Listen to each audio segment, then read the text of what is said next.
Alright, so we are back in the garage doing a few little mods on a pocket bike motor. Now what I've done is I've completely taken the flywheel off. I've put the cover in the aisle, which is over here. I've turned down a little shaft on the lathe which actually screws into the crankshaft of the motor, and what I've done is I've extended it. I've got threads on this end which takes a M8 nylock bolt, or I should say nut, sorry. A bit hard to do with one hand. And if you come over here, what we'll see is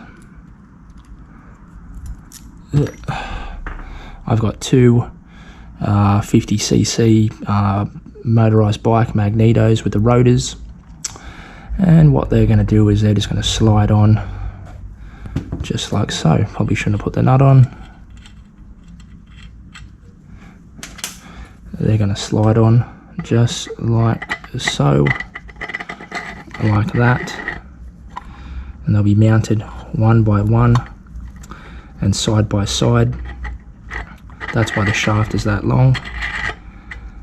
And what that's going to do is that's actually going to fire two spark plugs at the same time. One for this motor, one for the motor that's going to be joined to the I guess the side of it right here. There's also going to be a starter motor. So yeah, cool little project. I've also got this probably about 4mm aluminium cover plate that I just fabbed up today. So it's going to be a cool little project. I recently had two of these motors and just it got the best of me, and now we're just restarting over with a whole new design. So it's going to come out pretty cool. We're going to see if it actually works.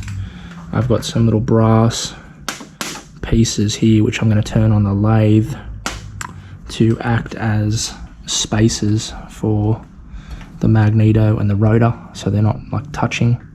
I've also got to turn down a spacer that'll go between this rotor and the second rotor. I'm waiting on the second rotor. The first one that the gentleman on eBay sent me was just all crushed up, and then they refused to kind of deal with the issue, which is unfortunate. So yeah, it's going to come along really well.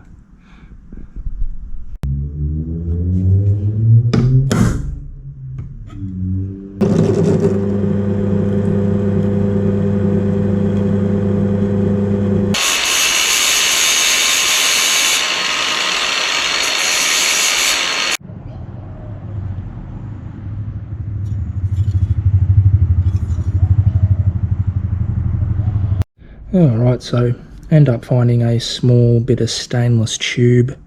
I just use the little cheap pipe cutter and then end up taking it over to the lathe and just kind of turning it down so they were both the same size. And what they're going to be is they're going to be the spacers for the magneto.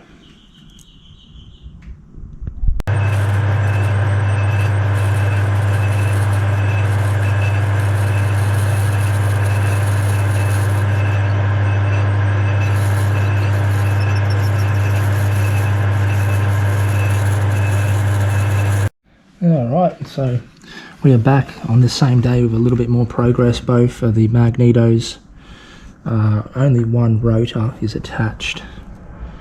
So you can see backing plate, two magnetos, 4 brass spacers, 4 stainless spacers.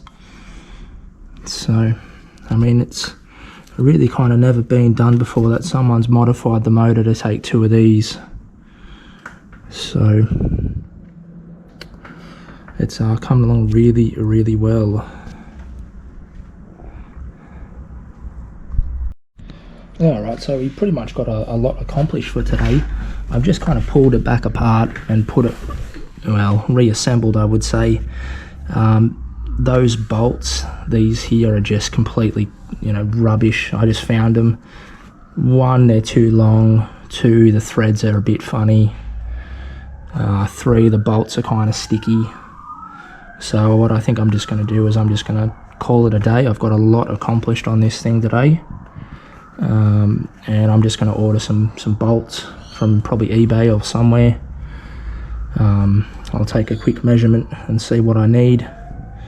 But so far it's just, there's a little bit of play in it, obviously, because I think 1 or 2 bolts are semi-tight and the rest are just, there's no bolts even on it, they're just sitting inside it.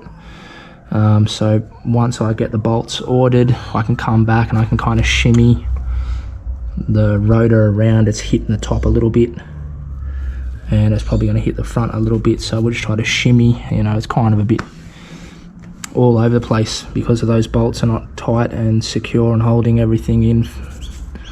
So, but yeah, once again, I can't be disappointed. You know, it's never really been attempted before that someone's willing to run 2 magnetos off one motor to power the second motor. I'm going to need some sort of cooling fan and everything like that, which will come into play.